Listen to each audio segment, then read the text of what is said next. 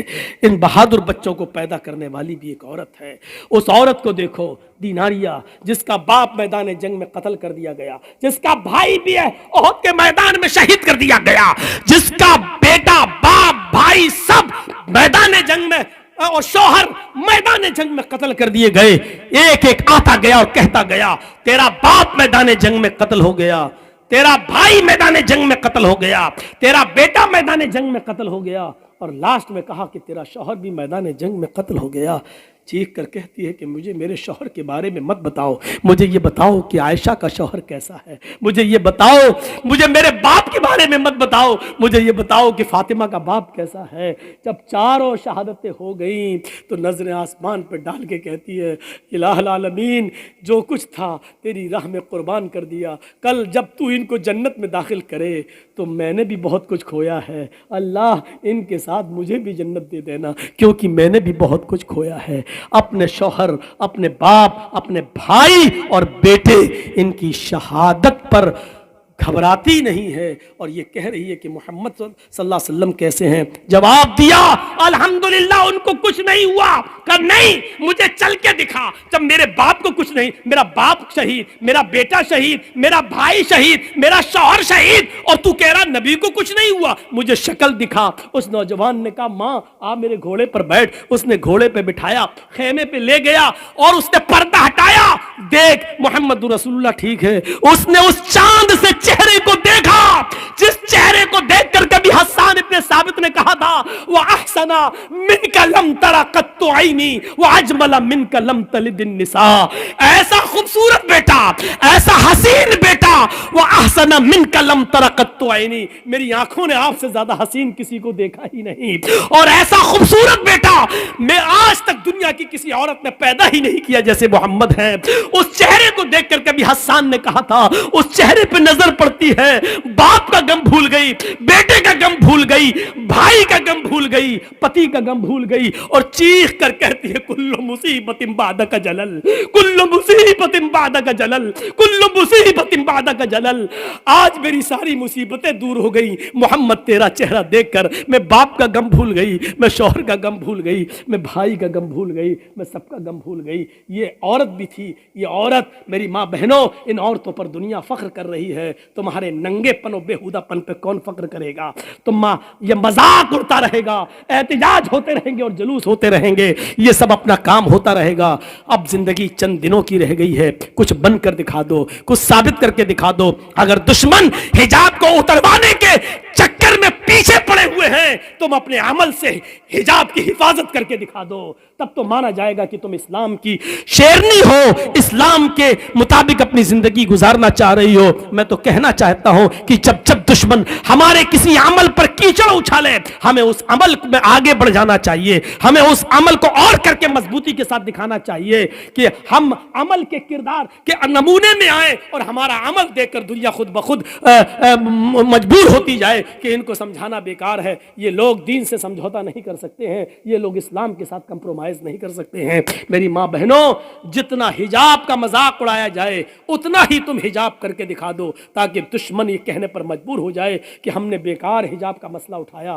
ابھی تو ہم چند لڑکیوں سے حجاب اتروانا چاہتے تھے، اب تو پوری مسلم کمیونٹی حجاب کے اندر آ گئی۔ تو یہ چیز آئے گی تو تمہاری حفاظت بھی ہوگی، اور دشمن بھی سمجھنے پر مجبور ہو جائے گا کہ اب ان سے جھگڑنا اچھا نہیں ہے، اب ان کے منہ لگنا اچھا نہیں ہے۔ ہم اسلامی لیبل پر بات کر رہے ہیں، اب آپ وہ سب سوال مت کریے گا کہ مولانا صاحب چناؤ لڑنا کیسا ہے، پھلا کیسا ہے، وہ سب آپ اپنے پاس رکھیے گا، وہ اپنے انڈین حالات کے تحت و مد نظر آپ اپنا فیصلہ کیجئے گا۔ یہاں ہمیں آپ نے راجنیتی سنانے کے لیے نہیں بلایا ہے، یہاں قرآن و حدیث سنانے کے لیے آپ نے بلایا ہے، اس لیے میں قرآن اور حدیث کا بہت سی ڈبیٹیں ہوں گی، نہیں دکھاؤ اسلام میں کہاں ہے، ٹی وی میں چل رہا ہے, ڈبیٹ چل رہی ہے, ہمارے موبائل میں کچھ ایپ ایسے بھی ہم نے ڈاؤن لوڈ کر رکھے ہیں کہ کبھی کبھی سفر میں ہم سن لیں کہ زی نیوز کیا کہہ رہا ہے, انڈیا ٹی وی کیا کہہ رہی ہے, تو ہم لوگ سنتے رہتے ہیں. ڈبیٹ میں ایک نے تو یہاں تک کہہ دیا, کوئی لڑکی نے کسی مولانا ڈبیٹ میں آئے تھے, ان سے کہا کہ آپ قرآن کی کوئی ایک ایسی آیت دکھا دو, ایک ایسی آیت دکھا دو کہ جس میں عورت کو حجاب کا حکم دیا گیا ہو, پردے کا حکم دیا گیا ہو. اس طریقے کی ڈبیٹیں ہو رہی ہیں میرے بھائیوں, اس طریقے کی ڈبیٹیں. المرات عورتن, عورت عورت ہے, پوری کی پوری چھپائی جانے کی چیز ہے. النساء عورتن, عورتیں سطر ہیں, یعنی ساری عورتوں کو اپنا جسم چھپانا ہوگا, سر سے لے کر پیر تک اپنے آپ کو غیر مردوں کے سامنے چھپانا ہوگا. غیر مردوں کے سامنے وہ نہیں آ سکتی ہیں. قرآن کریم جناب محمد رسول اللہ صلی اللہ علیہ وسلم کی بیویوں کو بھی حکم دیتا ہے. سنیے, قرآن نبی کی بیویوں کو بھی حکم دیتا ہے, یا نساء النبی لستن کاحد من النساء ان اتقیتن فلا تخضعن بالقول فیطمع الذی فی قلبہ مرض ولا تبرجن تبرج الجاہلیت الاولی. قرآن نبی کی بیویوں سے کہتا ہے, اے نبی کی بیویوں, یا نساء النبی, اے نبی کی عورتوں, اے نبی کی بیویوں. اس میں خدیجہ بھی شامل ہے, اگرچہ وہ اس دنیا میں نہیں ہے, عائشہ بھی ہیں, سودا بھی ہیں, زینب بنت جہش بھی ہیں, ام سلمہ بھی ہیں, ام حبیبہ بھی ہیں. نبی اکرم کی ساری بیویاں شامل ہیں. اور قرآن نبی کی بیویوں سے, اللہ نبی کی بیویوں کو حکم دے رہا ہے, اے نبی کی بیویوں, اے نبی کی عورتوں, اے نبی کی وائفز, اے نبی کی بیویوں, تم عام عورتوں کی طرح نہیں ہو, تم اور دنیاوی عورتوں کی طرح نہیں ہو. یا نساء النبی لستن کاحد من النساء, تم دنیا کی اور عورتوں کی مثل نہیں ہو, ان کی طرح نہیں ہو. ان اتقیتن, اگر تم اللہ سے ڈرتی ہو تو, اگر تم اللہ والی ہو تو, اگر اللہ کا خوف تمہارے اندر ہے تو تم اور عورتوں کی طرح نہیں ہو.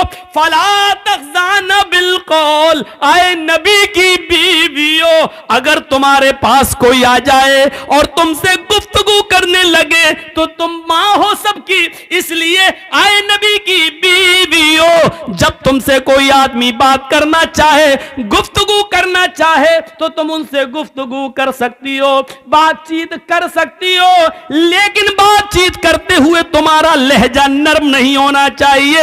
فلا تخضعن بالقول, تمہاری بات چیت میں نرمی نہیں ہونی چاہیے, تمہاری بات میں مٹھاس نہیں ہونی چاہیے. جب تم کسی سے گفتگو کرو تو تمہاری آواز میں سریلا پن, میٹھا پن نہیں ہونا چاہیے, بلکہ معمولی سختی ہونی چاہیے. لہجے کے اندر تھوڑا کڑک پن ہونا چاہیے. اگر تم نرمی سے بات کرو گی, اگر تم سویٹ بن کر, سافٹ ہو کر تم کسی سے گفتگو کرو گی, فیطمع الذی فی قلبہ مرض, تو جن مردوں کے دلوں میں بیماری ہے, عشق کا بھوت اور پیار کا بھوت بہت جلدی ان پر چڑھتا ہے. فیطمع الذی فی قلبہ مرض, جن کے دلوں میں بیماری ہے, وہ تمہارے سافٹ آواز سے, وہ تمہاری نرم و ملائم لہجے سے طرح طرح کے خیالات اپنے دل میں پال لے گا, طرح طرح کے وچار اپنے دماغ میں رکھ لے گا, اپنے مائنڈ میں لے آئے گا. اے نبی کی بیویوں, جب تم کسی سے بات کرو تو تمہاری آواز میں نرمی نہیں ہونی چاہیے. فیطمع الذی فی قلبہ مرض, ورنہ بیمار دل والے تمہاری سافٹ سے, تمہارے نرم لہجے سے وہ اپنے دماغ میں, اپنے مائنڈ میں غلط خیالات پیدا کر لیں گے. یعنی شاید یہ سوچ لیں, ہوتا نا کسی نے جی ہاں ہنس کے مسکرا کے تھوڑی سی بات کر لیں, تو اب بار بار فون ہوتا ہے, رانگ نمبر لگ گیا. اب ہم کو پڑھا رہے ہو, یہ رانگ نمبر جو بار بار لگ رہا ہے, کیوں لگ رہا ہے؟ کیوں؟ یہ اسی سافٹ پن کا نتیجہ ہے. اگر پہلی بار لڑکی فون اٹھا کے کہتے کون, کیا بات ہے, یہ رانگ نمبر لگا کیسے, کیوں آیا ہے, چلو ٹھیک ہے پہلی بار آ گیا آئندہ نہیں آنا چاہیے، بس ہو گیا ختم، گالی بھی نہ دو، ہٹ ہٹ چل، یہ بھی مت، یہ کچھ کہنے کی ضرورت نہیں ہے، بس آواز میں تھوڑی سی سختی ہو، نرم لہجہ نہ ہو، دوبارہ آپ کے پاس فون نہیں آئے گا، ارے بڑی ٹائٹ ہے۔ فَيَطْمَعَ الَّذِي فِي قَلْبِهِ مَرَضٌ، آئے نبی کی بیویوں اس طریقے کی بات نرم لہجہ نہیں ہونا چاہیے۔ وَقَرْنَ فِي بُيُوتِكُنَّ، اور اپنے گھروں کو مضبوطی کے ساتھ لازم پکڑ لو، اپنے گھروں سے بلا ضرورت تم باہر نہ نکلو، بہت سخت ضرورت ہو، بیمار ہو، ڈاکٹر کو دکھانے جانا ہے تو آپ جا سکتی ہو، اب ہر سنڈے کو ہی نہیں جاؤ، ہر سنڈے کو اپنے مائکے جانا ہے۔ آج کل سوشل میڈیا پہ بڑے بڑے وہ آ جاتے ہیں نا کبھی کبھی لطیفے، سنڈے کو شاپنگ، ہفتے کو ہم بازار جائیں گے، سنڈے کو اماں کے ہاں جائیں گے، منڈے کو فلاں جگہ جائیں گے، ہیں اپنے پتی سے کہتی جا رہی ہے، پتی نے سب سن لیا، پھر کہنے لگا جی ہاں جمعے کو میں مسجد جاؤں گا۔ بیوی بولی وہ کیوں؟ کہا بھیک مانگنے۔ جب 6 دن تمہارے ساتھ اتنی جگہ جاؤں گا تو پھر اب رہ کیا گیا؟ 7واں دن اب ہے تو اب مسجد چلا جاؤں گا، کٹورا لے کے بھیک مانگوں گا۔ 6 دن کا حساب تم نے جڑا دیا، 1 دن کا ہم نے جڑا دیا، اب رہ کیا گیا؟ جمعہ بچا تو ہم مسجد میں چلے جاتے۔ حقیقت ہے کہ اتنے دنوں میں تو ہوئی گئی۔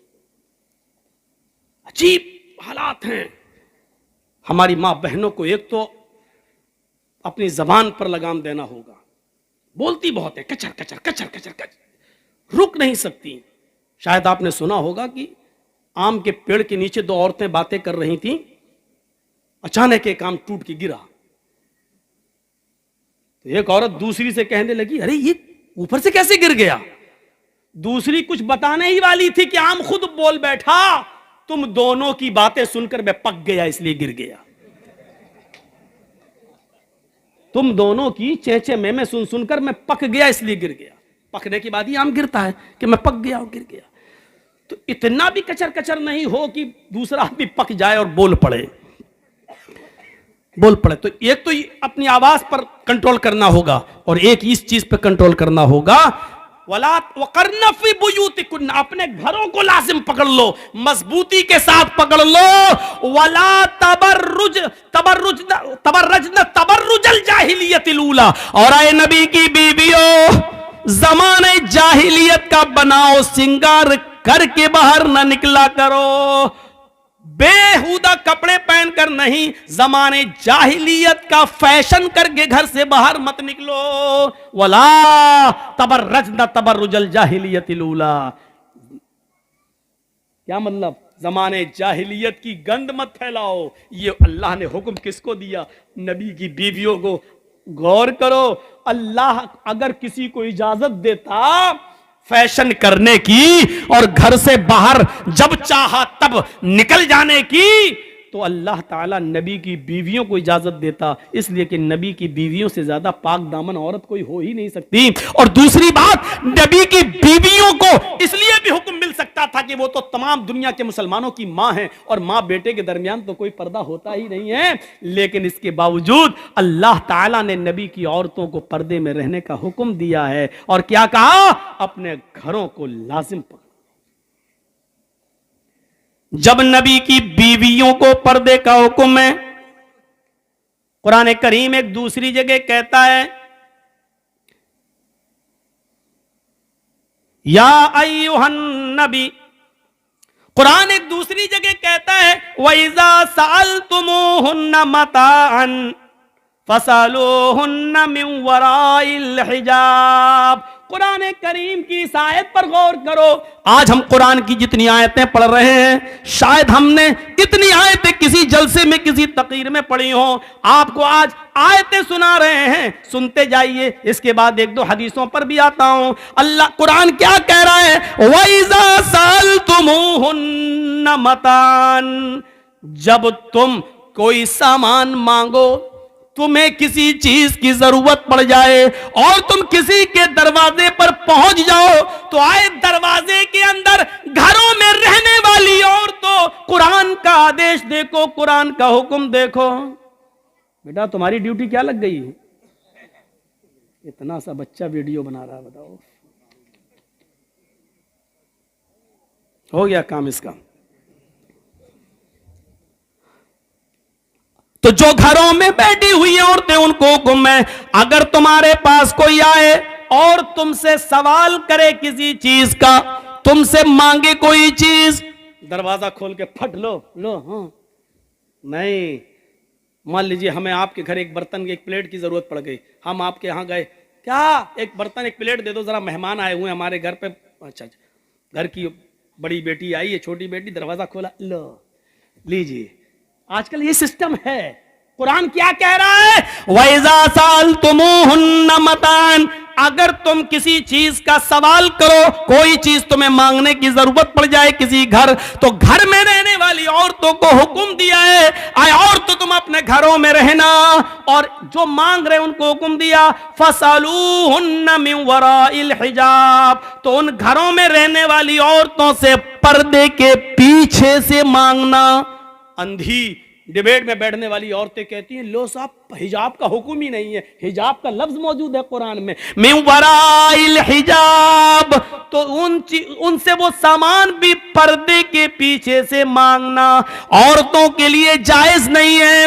10 سال سے بڑی کسی لڑکی کے لیے جائز نہیں ہے کہ وہ دروازہ کھول کر کوئی سامان کسی غیر محرم کو اپنے ہاتھ سے نکال کر اس کے ہاتھ میں دے دے, اس کے سامنے آ کر دے دے.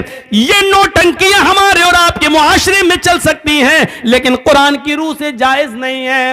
مانگنے والوں کو حکم ہے کہ پردے کی اوٹ سے مانگو, اور جو دے رہی ہیں سامان ان کو بھی حکم ہے کہ پردے کی اوٹ سے سامان دے. جب ان کو کوئی پلیٹ, موبائل یا رومال یا کپڑا اگر ان کو دینا ہی پڑے تو اپنے ہاتھوں میں گلیوز چڑھا لیں, اپنے ہاتھوں میں گلیوز چڑھا لیں, یا کوئی کپڑا گلیوز نہ ہو تو باندھ لیں, اور وہ سامان اٹھا کر ہلکا سا دروازہ کھول کر اور وہ پردے کے پیچھے سے وہ سامان دیں. اس طریقے سے وہ سامان دیں کہ ان کے ہاتھ کی ہتھیلی اور چہرہ, حالانکہ بہت سے لوگ ہتھیلی اور چہرے کا پردہ نہیں مانتے ہیں, ان کے پاس اپنے دلائل ہیں. ڈاکٹر ذاکر نائک جیسی شخصیت بھی چہرے اور ہاتھ کی ہتھیلی کا پردہ وہ نہیں مانتے ہیں. وہ کہتے ہیں کہ اس کا اگر عورت پردہ نہ کرے تو کوئی حرج نہیں ہے. اپنے دلائل و تحقیق ہو سکتی ہے میرے پیارے ساتھیوں, لیکن قرآن کی اس آیت سے استدلال کرتے ہوئے میں تو یہی کہتا ہوں کہ جب عورتوں کو پردے کی اوٹ سے حکم ہے تو میرے بھائیوں, اگر اسلام کے اندر سے چہرے کو ہٹا لیا جائے, اگر پردے سے ہاتھ کی ہتھیلی کو ہٹا لیا جائے اور پردے میں چہرہ نہ مانا جائے تو پھر رہ گیا جاتا ہے, رہا جسم. تو جسم کا پردہ تو دنیا کی ساری عورتیں ہی کرتی ہیں, ہر مذہب کی عورتیں ہی کرتی ہیں. چہرہ ہی تو اٹریکشن پیدا کرتا ہے, چہرہ ہی تو ایسا ہے کہ جو دلوں کے اندر کشش پیدا کرتا ہے, اٹریکٹ کرتا ہے, اسی لیے چہرے کو کا بھی پردہ ہونا چاہیے. آئیے قرآن کی اس آیت کو سننے کے بعد ہم اس نتیجے پر پہنچتے ہیں کہ قرآن کی اس آیت پر ہم غور کر کے دیکھ لیں کہ عورتوں کو حکم ہے کہ مردوں کو کہ پردے کے پیچھے سے ان سے سامان مانگو, گھر میں گھس کر کوئی سامان آپ نہیں مانگیں. اس میں حجاب کا لفظ موجود ہے. آئیے قرآن کی ایک تیسری آیت کی طرف ہم آپ کو لے کے چلتے ہیں. قُل لِّلْمُؤْمِنَاتِ يَغْضُضْنَ مِنْ أَبْصَارِهِنَّ وَيَحْفَظْنَ فُرُوجَهُنَّ وَلَا يُبْدِينَ زِينَتَهُنَّ إِلَّا مَا ظَهَرَ. یہی الا ما ظہرا ہے جس سے بعض لوگ چہرے اور ہاتھ کی ہتھیلیوں کا پردہ نہیں مانتے ہیں. ترجمہ دیکھو, قُل لِّلْمُؤْمِنَاتِ يَغْضُضْنَ مِنْ أَبْصَارِهِنَّ, اے مومنہ عورتوں, نبی اپ مومنہ عورتوں سے کہہ دو, مسلمان عورتوں سے کہہ دو, کیا کہہ دو, یغضضن من ابصارہن, اگر ضرورت کے تحت ان کو گھر سے باہر نکلنے کی ضرورت پڑی جائے. دیکھو ان کو بند کراؤ, بچے ہیں یار, اس وقت کیا کر رہے ہیں, یہ بھول جاتا ہوں میں. قُل لِّلْمُؤْمِنَاتِ يَغْضُضْنَ مِنْ أَبْصَارِهِنَّ, اگر تمہیں ضرورت کے تحت کہیں نکلنے کی ضرورت پڑ ہی جائے تو نکل تو سکتی ہو, لیکن نکلتے وقت بھی ایک پابندی کر دی, ایک باؤنڈری بنا دی. کیا کرو, یغضضن من ابصارہن, اپنی نگاہیں نیچی رکھو گی. یغضضن من ابصارہن، اپنی نگاہوں کو تم نیچا رکھو گی، ویحفظن فروجہن، اپنی شرمگاہ کی حفاظت کرو گی، من مانے کپڑے پہن کر جاؤ یہ نہیں چلے گا، ڈھیلے ڈھالے کپڑے پہننا پڑیں گے، اتنے لوز کپڑے کی جس سے تمہارے جسم کا نشیب و فراز بناؤ سنگار دکھائی نہ دے، تمہارے جسم کا ایک ایک حصے کا پارٹ دکھائی نہ دے، اتنا لوز کپڑا تمہیں پہننا ہوگا کہ کوئی آدمی آئیڈیا نہ لگا سکے اس کا ہاتھ کتنا ہوگا، اس کا پیر کتنا ہوگا، اس کی کمر کتنی ہوگی، یہ آئیڈیا نہ لگا سکے۔ وَيَحْفَظْنَ فُرُوجَهُنَّ، تمہیں اپنی سطر اپنی شرمگاہ کی حفاظت کرنا ہوگی۔ وَلَا يُبْدِينَ زِينَتَهُنَّ، جتنا بھی زیب و زینت، جتنا بھی بناؤ سنگار، جتنی بھی لپسٹک، جتنی بھی کریم، جتنی بھی پاؤڈر، جتنا بھی زیور اور جتنا بھی خوبصورت اور اٹریکٹ کرنے والے کپڑے تمہیں پہننا ہو، اپنے گھر میں پہن سکتی ہو، اپنے شوہر کے سامنے پہن سکتی ہو، جتنی کریم لپسٹک لگا سکتی ہو لگا لو، جتنا میک اپ کرنا چاہو کر سکتی ہو، لیکن جب ضرورت کے تحت گھر سے باہر نکلو تو وَلَا يُبْدِينَ زِينَتَهُنَّ، تو تمہارے بناؤ سنگار، تمہاری زیب و زینت غیر مردوں کے سامنے ظاہر نہیں ہونی چاہیے، غیر مردوں کے سامنے نہیں آنی چاہیے۔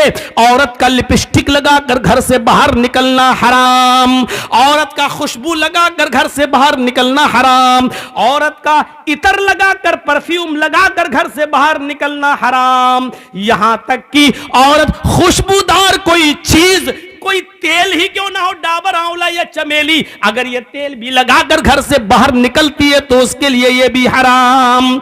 میں حرام بول رہا ہوں، ناجائز نہیں، حرام، تاکہ ہمیں سمجھ میں آ سکے کہ ہماری کلچر کیا ہونا چاہیے اور اسلام میں کتنا زبردست عورت کو رکاوٹ ہے کہ تم یہ چیزیں گھر سے باہر لگا کر نہیں۔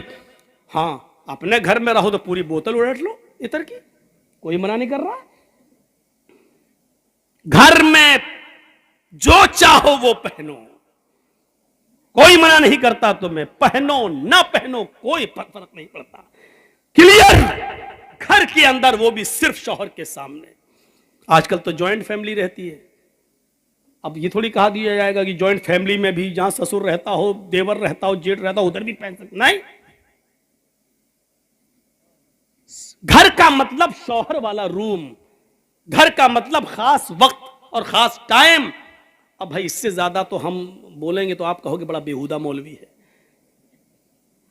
اس مولوی کو اب یہ باتیں یاد آ رہی ہیں، اس سے زیادہ تو ہم نہیں جا سکتے ہیں۔ کیا کہا؟ وَلَا يُبْدِينَ زِينَتَهُنَّ، اور اپنے بناؤ سنگار کو غیر مردوں کے سامنے ظاہر نہ کریں، إِلَّا مَا ظَهَرَ مِنْهَا، مگر جو خود بخود ظاہر ہو جائے۔ اب خود بخود ظاہر ہونے کا مطلب کیا ہے؟ عورت بیچاری پلیٹ اتار رہی ہے اوپر سے، کمرے میں آپ اور آپ کا دوست بیٹھا ہوا ہے، لیکن بیوی پردہ اردہ کر کے آئی، سب کچھ آئی، اب وہ پلیٹ اتار رہی ہے اوپر سے، اب اس کی آستین سرک کے ادھر آ گئی، مطلب پہنے ہوئے قمیض سرک کے ادھر آ گئی، تو یہ خود بخود ظاہر ہو گیا۔ تو الا ما ظہر منہا، یہ چیز ہے کہ اب پلیٹ اتار رہی ہے یا کوئی چیز اتار رہی ہے، اس میں اب آستین نیچے آ جائے اور ہاتھ کی ہتھیلی یا تھوڑی سی کلائی وغیرہ نظر آ جائے تو اس میں کوئی حرج نہیں ہے، کیونکہ یہ چیز خود بخود ظاہر ہو گئی ہے، تمہارا ارادہ نہیں تھا ظاہر کرنے کا۔ اسی طریقے سے شوہر نے کچھ کہا اور آپ آ رہی ہیں اور اچانک چہرہ سامنے آ گیا اور دوست نے دیکھ لیا، چونکہ وہاں تمہارا شوہر موجود ہے، اس لیے چہرہ اگر اچانک خود بخود ظاہر ہو گیا تو اس میں تمہارے اوپر کوئی گناہ نہیں ہے، کوئی بات نہیں، یہ چیز خود بخود ظاہر ہو گئی، آپ کا ارادہ نہیں تھا ظاہر کرنے کا۔ یہ چیز آج تم پتہ نہیں کیا سوچ رہی ہوں گی عورتیں کہ یہ مولوی تو آج ہم پہ برس پڑا، کتنی پابندی لگوائی جا رہی۔ ہمیں معلوم ہے پابندی لگوا تھوڑی رہا ہوں میں، وہ تو تم کرو گی وہی جو کرتی آ رہی ہو، لیکن ہم بتانا تھوڑی چھوڑ دیں گے۔ وَيَا إِلَّا مَا ظَهَرَ مِنْهَا، اس کے بعد دیکھیے کیا کہا گیا، آئے نبی مومنہ عورتوں سے کہہ دو کہ وہ نگاہیں نیچی رکھ کے اپنے سطر کی شرمگاہ کی حفاظت کریں اور اپنے بناؤ سنگار کو غیر مردوں کے سامنے ظاہر نہ کریں، مگر وہ جو خود بخود ظاہر ہو جائے۔ وَلْيَضْرِبْنَ بِخُمُرِهِنَّ عَلَى جُيُوبِهِنَّ. آج یہ بہت بڑی برائی ہماری نوجوان لڑکیوں میں آ گئی ہے.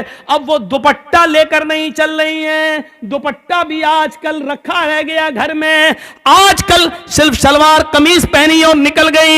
اب دوپٹہ ان کے گلوں سے ہٹ گیا, ان کے سروں سے ہٹ گیا. قرآن کہہ رہا ہے جب وہ نکلے, ضرورت کے تحت بھی کہیں جائیں تو وَلْيَضْرِبْنَ بِخُمُرِهِنَّ عَلَى جُيُوبِهِنَّ, تو وہ اپنے سینوں پر اپنی اوڑھنیوں کو ڈال لیں, اپنے دوپٹوں کو, کسی موٹی چادر کو وہ اپنے سینوں پر ڈال لیں. وَلْيَضْرِبْنَ بِخُمُرِهِنَّ, خمار دوپٹے کو اوڑھنی کو کہتے ہیں, اور اسی کا پلورل خمر استعمال ہوا ہے. وہ اس سے اپنا سینہ ڈھانک لیں, وہ کوئی موٹی چادر اپنے جسم پر اوڑھ لیں, اپنے سینوں پر. جیوب, جیب کہاں ہوتی ہے؟ اب ہوتی تو اندر بھی ہے, پینٹ کے اندر بھی کوئی رکھ لیتا ہے, لیکن اصل میں جیب یہی ہوتی ہے. جیسے ہم لوگ یہ موبائل رکھے ہوئے ہیں تو اصل جیب یہی ہے جو سینے پر. تو جیب کا مطلب سینہ. قرآن نے عورتوں کے سینے کے لیے ایک لفظ استعمال نہیں کیا, بلکہ جیب کی جمع جیوب استعمال کی ہے. پاکٹ کی جمع پاکٹس استعمال کر دی ہے کہ, اور ظاہر بات ہے کہ دوپٹہ جیب میں تھوڑی رکھا جائے گا. قرآن یہ تھوڑی کہہ رہا کہ دوپٹہ اٹھاؤ جیب میں رکھ لو, نہیں. عَلَى جُيُوبِهِنَّ, چونکہ جیب سینے پر ہوتی ہے اس لیے اس کا ترجمہ یہ کیا جائے گا کہ عورتوں کو حکم دیا جا رہا ہے کہ وہ اپنی اوڑھنیوں کو, اپنی چادروں کو, اپنے موٹے دوپٹوں کو اپنے سینوں پر ڈال لیں. آج یہ برائی ہماری ماں بہنوں میں عام ہو چکی ہے, اور خاص طور پر نوجوان لڑکی دوپٹے کو اوڑھنا اپنے لیے آج لعنت سمجھتی ہے کہ تو گلا ہے, کیا دوپٹہ اوڑھیں. آج وہ بغیر دوپٹوں کے بازار میں جا رہی ہیں, گھوم رہی ہیں, اسکولوں میں جا رہی ہیں. یہ چیز ٹھیک نہیں. یہ آیتیں قرآن کی آپ کے سامنے چیخ چیخ کر کہہ رہی ہیں کہ ہمارا معاشرہ کیسا ہونا چاہیے. اللہ کے نبی صلی اللہ علیہ وسلم نے فرمایا ان اول ما یرفع عن هذه الامه الحیاء والامانۃ. قیامت کی جو نشانیاں, سنیے, قیامت کی جو نشانیاں پھیلیں گی, قیامت کی جو علامتیں ظاہر ہوں گی, ان میں سب سے پہلی جو نشانی ظاہر ہوگی وہ یہ ہوگی ان اول ما یرفع عن هذه الامه, اس امت سے, ہمارے مسلمانوں سے, امت محمدیہ سے قیامت کی نشانیوں میں سب سے پہلے جو ظاہر ہوگی, ہماری امت سے سب سے پہلے جو چیز اٹھائی جائے گی, ان اول ما یرفع عن هذه الامه الحیاء والامانۃ, وہ حیا ہوگی اور امانت ہوگی. شرم و حیا سب سے پہلے اٹھا لی جائے گی. عورتیں شرم کرنا چھوڑ دیں گی, حیا کرنا چھوڑ دیں گی, ان کے اندر سے شرم و حیا ختم ہو جائے گی.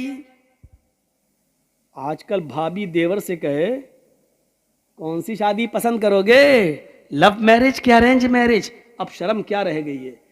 جس دیور کو بھابی کے لیے موت کہا گیا ہو, اور وہی بھابی دیور کے ساتھ موٹر سائیکل پہ بیٹھ کے کلیاں چک جاتی ہو, تو آپ کیا کہو گے. جس بہنوئی کے لیے سالی کے لیے بہنوئی کو موت کہا گیا ہو, وہ سالی اپنے بہنوئی کی موٹر سائیکل پر بیٹھ کر یا گاڑی پہ بیٹھ کر مالدہ اور پھرکا جاتی ہو یا کلکتہ جاتی ہو, اور تعجب یہ کہ بے شرمی کی حدیں پار کرتے ہوئے اس سالی کا باپ یعنی سسر اپنے داماد کو خود یہ کہتا ہو, اور بیوی اپنی بہن کو اپنے شوہر کے ساتھ خود بھیج دیتی ہو, تو پھر شرم اور حیا رہ کہاں گئی ہے. سننا پڑے گا, یہ سخت جملے ہیں, سننا پڑے گا, تمہیں نہیں تمہارے باپ کو بھی سننا پڑے گا, کیونکہ یہ حق, یہ اتھارٹی, یہ پاور مجھے اسلام نے دیا ہے جو مجھ سے کوئی نہیں چھین سکتا ہے. میرے بھائیوں, جس طریقے سے دیور کی بائک پر بھابی کا بیٹھ کر جانا حرام ہے, اسی طریقے سے بہنوئی کے ساتھ سالی کا موٹر سائیکل پر اور گاڑی پر بیٹھ کر اکیلا سفر کرنا بھی حرام ہے. دونوں مجرم ہیں, اور اسلام کی نظر میں دونوں غلط ہیں اور دونوں حرام ہیں.